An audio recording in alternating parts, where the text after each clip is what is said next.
और डॉक्टर उम्मे राहिल, आप सबसे पहले क्या चीज़ बनाने जा रही हैं? अच्छा, पहले अभी आपने वायरस की बात की तो हम बात कर रहे थे कि एंटीवायरस जो चीज़ें होती हैं वो इस्तेमाल करें, अपनी इम्यूनिटी को बूस्ट करें।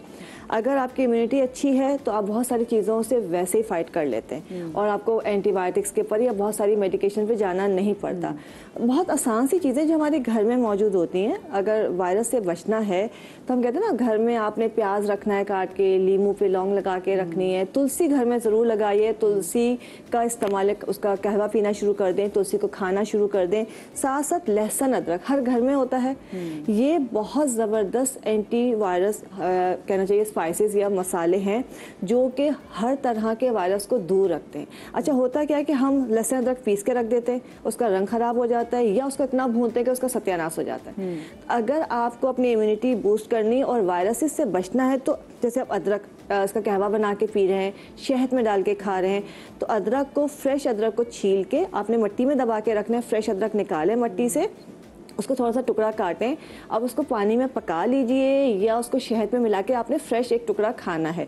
ये तो अदरक खाने का तरीका हो गया। इसका आप कहवा बना के पी लें, जैसे अभी गालिब ने बताया अदरक पुदीने के साथ। ये आपके लिए बहुत इफेक्टिव है। अगर अदरक पुदीने का कहवा रोज़ाना पीते हैं तो बहुत सारी चीज़ों से आप वैसे ही महफूज हो जाते हैं। दूसरी चीज़ जिसको हम लहसुन सिर्फ अचार में, मसालों में इस्तेमाल करते हैं, लेकिन लहसुन के अंदर एक ऐसी चीज़ होती है, अगर हम लहसुन को सही से खाएँ तो हम बहुत सारे वायरस से वैसे ही महफूज हो जाते हैं। एलिसिन इसके अंदर मौजूद होता है। अब होता क्या कि हमने लहसुन को काटा और भून लिया तो ख़राब हो जाता है। तरीका क्या है, देसी लहसुन लेंगे, इसको आपने काटना है बारीक बारीक और काट के थोड़ी देर इसको साइड में रख दीजिए, 10 से 15 मिनट। 10 मिनट थेरेपी इसको कहते हैं कि एलिसिन को रिलीज़ करने के लिए। 10 मिनट के बाद ये लहसुन आप किसी चीज़ें मिला के खा लीजिए, इसको हल्का सा सौते कर लीजिए या इसको वैसे ही खा लीजिए। ये आपको 100% फ़ायदा देगा। मतलब आपके जो वायरसेस हैं उससे आपकी जान मतलब उससे बचा लेगा। तो ये आपने करना है। तुलसी का इस्तेमाल ज़रूर करना है। ये तो चीज़ें थी कि आपको वायरस, एंटीवायरस जो हर्ब्स हम कहते हैं, ख़ास लहसुन, अदरक, दालचीनी, ओरिगानो, ये और तुलसी, ये बहुत इफेक्टिव है। दूसरी चीज़, इम्यूनिटी बूस्टर, जितने मसाले हैं सब इम्यूनिटी बूस्टर के तौर पर इस्तेमाल होते हैं हर तरह के अपने इम्यूनिटी को बूस्ट करने के लिए। उसमें जो है विटामिन सी जिसके अंदर मौजूद है वो भी आपका इम्यूनिटी बूस्टर है। जैसे हमारा तरबूज की हम बात कर रहे थे, हीट से तो बचा रहा है, हाइड्रेशन आपको दे रहा है, लेकिन इम्यूनिटी भी बूस्ट कर रहा है। अच्छा। दूसरी चीज़, हमारे घर में इमली होती है। ये गर्मी से, हीट स्ट्रोक से बचाने के लिए, आपको हाइड्रेशन, आपको जो है ना हीट स्ट्रोक, लू से बचाने के लिए, जैसे देखते बाहर ठेलों पे इमली का शरबत मिलता है। इमली आलू बुखारे का शरबत है। कुछ भी नहीं करना, इमली आप भिगो दीजिए आलू बुखारे के साथ या खाली इमली भिगो दीजिए और इसको जो है आप सुबह जो है या दिन में आप थोड़ा सा पिंक सॉल्ट है, काला नमक या चीनी मिला के ये आप बच्चों को देना शुरू करें। बच्चों को सुबह बल्कि उठ के इमली आलू बुखारे का शरबत जो है सुबह नाश्ते से पहले या नाश्ते के बाद जाने से पहले ज़रूर दीजिए। ये आपको महफूज रखेगा। क्योंकि बच्चों ने स्कूल जाना है, खेलना भी है, वो धूप का टाइम है, हम निकले तो हम कहते हैं भाई कि सड़ गए इतनी बुरी। तो बच्चों को जब आप देंगे तो एक कूलिंग सिस्टम जैसे उनकी बॉडी में आ जाएगा, तो ये उनके लिए अच्छा है। दूसरा जो है जौ का पानी, कि जैसे कहते हैं बच्चों को क्या, तो आप जौ का पानी रात को बना के रखें, सुबह वो पिलाएं, दिन भर वो पानी पिलाएं, तो आपके बच्चे जो है लू से, गर्मी से, इस चीज़ से बचे रहेंगे, हीट स्ट्रोक से बचे रहेंगे। तरबूज की बात हुई, तरबूज ज़रूर खाएं। शरबत अगर पी रहे, जैसे कहा था फ्रेश पीना है, लेकिन उसमें काला नमक या पिंक सॉल्ट डाल के उसको इस्तेमाल कीजिए और फ्रेश बना के उसी वक्त इस्तेमाल कीजिए। मज़ेदार भी से लगता है। अच्छा, कॉलर भी मैं ऐड करूं? हाँ बिल्कुल। अस्सलाम वालेकुम जी, सादिया लाहौर से। अस्सलाम वालेकुम। वालेकुम अस्सलाम। सादिया, क्या पूछना चाहेंगी? दीहा, मुझे डॉक्टर बल्कीस से सवाल करना है। मेरा बेटा है 4.5 साल का। जी जी। वो कुछ भी नहीं खाता। गर्मी के मौसम में आके तो उसकी भूख बिल्कुल खत्म हो जाती है। ब्रेकफास्ट वो करके नहीं जाता। अगर मैं इसे लंच बॉक्स बना के देती हूँ तो वो वापस वैसे ले आता है। अगर इसकी नाश्ता करवाती हूँ ना तो वो वॉमिट करना शुरू हो जाता है, बहुत ज्यादा वॉमिट करता है। यहाँ पे वैसे माँ इतनी बेबस हो जाती है ना जब आप बच्चे को कुछ खिलाना चाह रहे हो और बच्चा वॉमिट करने लग जाए। जी, और बहुत ज्यादा वॉमिट करता है। मुझे लगता है जैसे वो रात का खाया पी बिस्ने सारा निकाल दिया। और आपको पता भी गर्मी का मौसम है, बच्चे अगर इस तरह से नहीं खाएंगे बहुत ज्यादा वीक हो जाएंगे वो तो। और दूसरा मेरा डॉक्टर बल्कीस से ये सवाल है, मेरी बेटी है 9 मंथ की है, उसको चेस्ट इन्फेक्शन बहुत ज्यादा रहता है। बहुत ज्यादा उसके चेस्ट इन्फेक्शन रहता है, उसकी नोजी बहती रहती है। अगर उसे एंटीबायोटिक हम यूज करवाते हैं तो वो उसके जैसे सांस बंद होना शुरू हो जाता है नाक के साथ, इस तरह से उसको मसला रहता है। उसकी वजह से मैं बहुत ज्यादा परेशान हूँ। प्लीज जरा मुझे थोड़ी सी राय दे दें, इससे थोड़ी हेल्प हो जाए जरा। चले ठीक है, शो देखते हैं। क्विकली हम डॉक्टर बल्कीस को एड्रेस। हाँ जी बिल्कुल, मैं बता देती हूँ। देखिए, मेटाबॉलिज्म को तेज़ करना है ना, तो नींबू पानी बच्चे को देना शुरू कर दें, और शरबत फौलाद किसी भी अच्छी कंपनी का आप उसे दें, अल्लाह के हुक्म से इंशाल्लाह उसकी भूख खुल जाएगी। ठीक है, ज़बरदस्ती खाना नहीं खिलाएं। लेकिन ये बात है कि अगर रात का भी वो सुबह उल्टी में निकाल रहा है तो उसका मतलब है कि उसका मेटाबॉलिज्म बहुत ज़्यादा स्लो है, तो आपने जैसे है ना नींबू पानी उसे ज़रूर देना। और दूसरे बच्चे का कह रही थी चेस्ट कंजेशन के लिए जो है ना, गालिब ने भी बहुत सारी चीज़ें बताई है, वो आप कीजिए। अच्छा, एक मैं बता देती हूँ, शक्कर तगाल, लौंग, काकर सिंगी। शक्कर तगाल, लौंग, काकर सिंगी तीनों को तवे पे भूनकर पीसकर पाउडर बना लीजिए, वो शहद में मिक्स कर लीजिए, और फिर वो जो है ना शहादत की उंगली से दिन में 2 से 3 बार चटाइए। रात को नमक, अभी बच्ची बहुत छोटी है लेकिन जी। कोशिश कीजिए कि ना जैसे गागल्स कर सके तो आप उसे गागल्स कराइए। और दूसरा ये जो है चेस्ट कंजेशन के लिए, वैसे हम ब्रेक पे बात कर रहे थे, लेकिन वो बहुत अच्छी चीज़ है कि आप पान के पत्ते पे हल्दी और कैस्टर ऑयल लगाकर चेस्ट पे आगे और पीछे ज़रूर बांध दीजिए, और हल्का सा उसको गर्म कीजिए, तो उससे बहुत ज़्यादा फ़र्क पड़ता है। अगर आप ये नहीं कर सकती तो अजवाइन की पोटली गर्म करके वो कीजिए, उससे भी फ़र्क पड़ेगा। Thank you. अच्छा, और तरबूज से क्या कुछ फायदा? एक छोटी सी चीज़ बताऊंगी, कंजेशन की लोग बहुत सवाल करते हैं। खाकसीर जो है ना वो भी बहुत इफेक्टिव है कंजेशन को खोलने के लिए। उसको मिला के शहद में भी खिलाया जा सकता है, लेकिन लोग उसको क्या करते हैं, उसको पीस के या हल्का सा भून के जो है, हल्का सा भून के मुनक्के में डाल के गर्म करके वो खिला दें। बच्चे को नहीं खिला सकते, इतना छोटा बच्चा अगर, तो आपने खाकसीर को पकाना है पानी में, और वो पानी थोड़ा थोड़ा करके आप दिन में 2 से 3 दफ़ा पिलाएं तो सीना बिल्कुल साफ हो जाता है। ठीक है। अच्छा, दूसरा है कि हमने कहा कि नारियल पानी बहुत महंगा हो गया है, तो उसमें करना क्या है, अगर किसी को डिहाइड्रेशन हो रही है या हीट स्ट्रोक का इशू है, जिनको पसीना बहुत ज़्यादा आ रहा है, बहुत ज़्यादा बाहर काम कर रहे होते हैं, सादा पानी आप लेंगे, उसमें सिर्फ 1 चमचा आप डाल दें नारियल पानी, मतलब आपका काफ़ी चल जाएगा। उसमें आपने तुफ़्मे बालंगा थोड़ा सा डाला है। अच्छा, ये दिन में अगर आप 1 दफ़ा पीते हैं तो ये बहुत फ़ायदा देता है। आपने इसमें पिंक सॉल्ट ऐड किया थोड़ा सा, और काला नमक, ये 1 दफ़ा दिन में देते हैं तो जो नमकियात की कमी होती है ये आपकी पूरी हो जाएगी। जिनको बहुत पसीना आ गया है या बहुत ज़्यादा देर उन्होंने बाहर काम करना है, जिसकी वजह से उनको लगता है कि हीट स्ट्रोक का डाउट हो रहा है, तो अगर दिन में 1 दफ़ा भी ये गिलास पानी का पी लेते हैं नारियल पानी के साथ, अगर पूरा तो इतना महंगा है, तो अगर इस तरह पी रहे हैं तो वो नमकियात की कमी पूरी हो जाएगी और वो उससे महफूज हो जाएंगे। ठीक है, ज़बरदस्त। अच्छा, वैसे भी ना ये तो पलंगा कितना अच्छा है कि अगर हम अपने बच्चों को बिल्कुल देना चाहिए। हाँ, इलायची का शरबत जो आजकल, वो मुझे तो इलायची का शरबत भी बहुत अच्छा लगता है, क्योंकि चाय भी इलायची पसंद करती हूँ, तो वो अच्छा होता है। इलायची का शरबत बहुत अच्छा है, संदल का शरबत बहुत अच्छा है गर्मियों के लिए, तो ये आप अच्छा तुफ़्मे बालंगा ज़रूर डालें, ये गर्मी से बचाव के लिए बहुत इफेक्टिव है। अगर जिनको बहुत ज़्यादा गर्मी फील होती है या उसे गर्मी के असरात से बचना चाहते हैं तो गोंद कतीरा बहुत अच्छा है।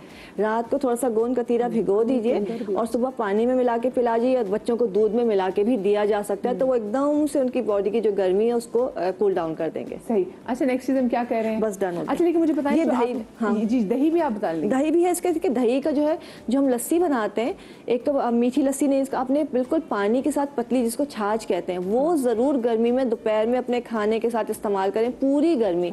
ये बेहतरीन चीज़ है कि आपने 2 चमचे दही तकरीबन आपने डाल दिया पानी के अंदर, थोड़ा सा आपने ज़ीरा उसके अंदर ऐड करना है, नमक ऐड करना है, और ठंडा करके ये ज़रूर खाने के साथ अपने घर में तमाम लोगों को पिलाएं। हमें रायता खाने के साथ रखना कितना ज़रूरी है, क्योंकि जब हम दही के इस्तेमाल की बात करें तो फिर इसमें रायता रखा जा सकता है। रायता लोग डिफरेंट तरीके से बनाते हैं। आप लौकी का रायता सबसे अच्छा है, इसलिए गर्मियों में लौकी का रायता ज़रूर होना चाहिए।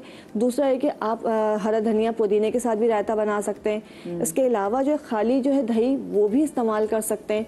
हर तरह से रायता आप ज़ीरे के साथ, आप ज़ीरा और जो है काले मिर्च के साथ रायता बना लें। डिफरेंट लोग डिफरेंट तरीके से बनाते हैं, लेकिन दही का इस्तेमाल दिन के वक्त ज़रूर होना चाहिए, हर सूरत होना चाहिए। बच्चे जब आ रहे हैं खाने के साथ, उनको आदत डालें दही खाने की। और लस्सी तो मैं कहती हूँ अपना पूरा बड़ा पतीला बना के घर में रखें, पूरा दिन लोग जो है छाछ पीते रहे। अच्छा, तो ये अब वो टाइम आ गया है कि अगर हम हीट वेव को देखेंगे जिससे हम एक्सपेक्ट भी कर रहे हैं, और अभी सोचे 41 में हैरान हूँ, और अभी तो स्टार्ट है में, अभी ये स्टार्ट है। यस, मतलब दूसरे शहरों में, वो लाहौर हो, वो इस्लामाबाद हो, बारिशें हो जाती हैं, कुछ हो जाता है, तो वो मौसम कहीं ना कहीं वापस अच्छा हो जाता है।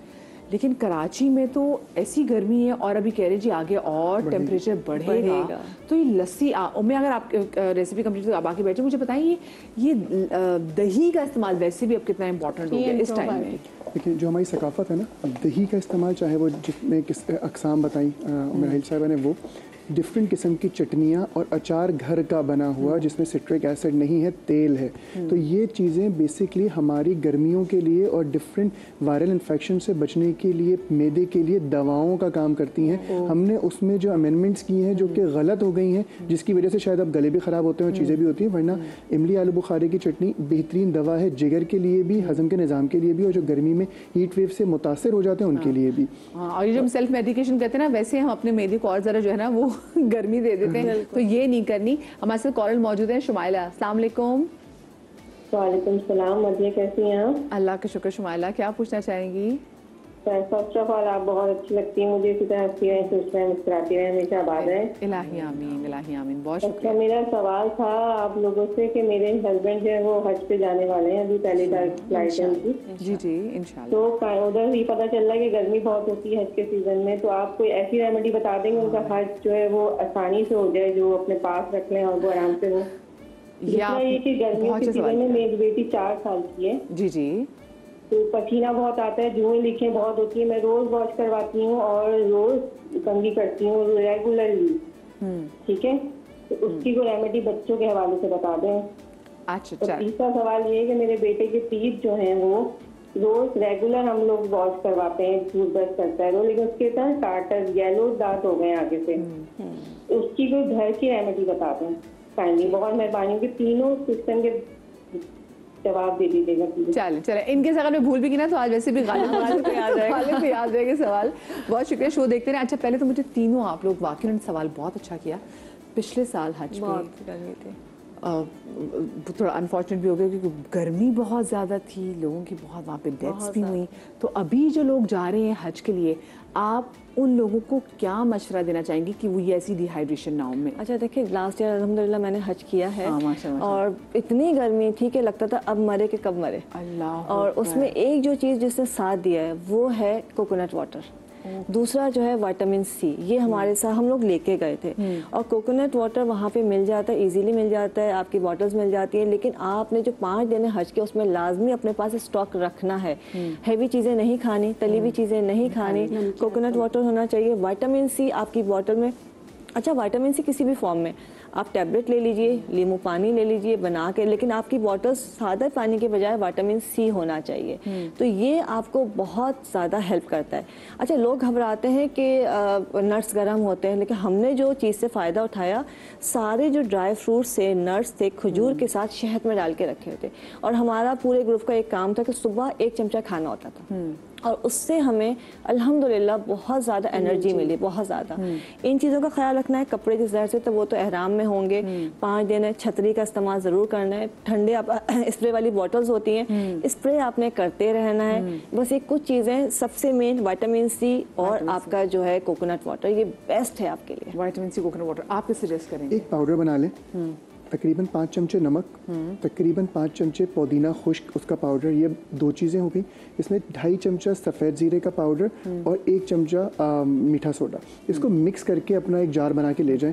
कहीं पे भी पानी की बोतल मिले, आधा चमचा डाला, मिक्स किया, पी लिया। ये आपको हाइड्रेट भी कर देगा, यूरिन इन्फेक्शन भी नहीं होने देगा, आपको डिहाइड्रेशन भी नहीं होने देगा, और उस वक्त के मामलात के लिए एक बेहतरीन टॉनिक बन जाएगा जो आपको कहीं पर भी लेथार्जिक नहीं होने देगा, चाहे वो मस्कुलर हो, चाहे वो मेंटल हो, चाहे वो फिजिकल हो। सही, ज़बरदस्त। हाँ जी। अच्छा, ये भी नहीं कर सकते, ORS के साशे मिल जाते हैं, आप ORS का साशे ज़रूर अपने साथ लेके जाएं और आप जो है ना पानी में जिस तरह बनाकर वो पीना शुरू कर दें, उससे भी बहुत फ़र्क पड़ता है। धक्कम धक्की से बचें। हज जो है ना, होता है कि हम जल्दी पहुंचने की जगह बजाय कभी नहीं पहुंचते, इस बात को याद रखिए। जो है ना, कछुआ अपनी रेस जीत गया था वो इसीलिए कि उसने सब्र से देखिए, हज भी सब्र हमें क्या सिखाता है, उस सब चीज़ों को याद रखिए, क्योंकि बाज़ औक़ात ऐसा होता है इतने मुक़द्दस मकामात पर लोग क्या करते हैं, धक्कम धक्की और जल्दी जाने की कोशिश करते हैं। तो प्लीज़ ये ना करें, क्योंकि इससे मतलब कि आप अपने हज का भी वो जो है ना दूसरों को तकलीफ नहीं पहुँचाए, ये याद रखिए। अच्छा, क्योंकि मेरे पास 1 मिनट रह गया, उनकी बेटी के सर में जुएं बहुत पसीने आते, जुएं बहुत, और बच्चे के दांत पीले कुछ नहीं है। देखिए, पहली चीज़ के लीमू के जूस के अंदर जो है आपने कोरतुम्बा मिलाना है और ये लगाना है हफ्ते में 1 दफ़ा। कोरतुम्बा मुश्किल है, सिर्फ लीमू का जूस लगाना है, हफ्ते में 1 दफ़ा ज़रूर लगाइए। आधे घंटे के बाद वॉश करके कंडीशनर करके उसको कंघी कर दीजिए। दूसरा एक टैबलेट आती है आइवरमाइट के नाम से, मैक्टिमाइट के नाम से, वो 3 दिन देनी है। आप सुबह शाम देंगे, बच्ची की एज के हिसाब से, अगर 5 साल से कम है तो 1 गोली, अगर 5 साल से ज़्यादा है तो 2 टैबलेट, तो जो है बिल्कुल ख़त्म हो जाती है। सही, हाँ जी। दांत के लिए टाटर के लिए उसमें भी इत्तफाक से मीठा सोडा है, नमक है, लौंग है, इन तीनों चीज़ों का मुरक्कब बना लीजिए हम वज़न, और इसमें डबल की बुनियाद पर वो जो समंदरी झाग होता है वो मिला लीजिए, ये मंजन बन जाएगा एक बेहतरीन। 2 से 3 मिनट लगा के रखें और वॉश कर लें, इंशाल्लाह टार्टर और दांतों के या जॉस का कोई भी इशू होगा बिल्कुल। और आपने नीम का तेल किसी बात कर रहे थे? बालों के लिए, जुओं के लिए, लीखों के लिए नीम का तेल एक बेहतरीन दवा। ओके, तो छोटे बच्चों को भी लगा सकते हैं? किसी को भी लगा। अच्छा, छोटे बच्चों को दांत खराब नहीं होना तो आप एक टूथपेस्ट बता देती हूँ, वो है बनाना, केला। केले से उनको टूथ ब्रश कराएं, कभी भी टार नहीं पड़ेगा। उसमें थोड़ा सा अदरक का जूस डाल सकते हैं। वाह।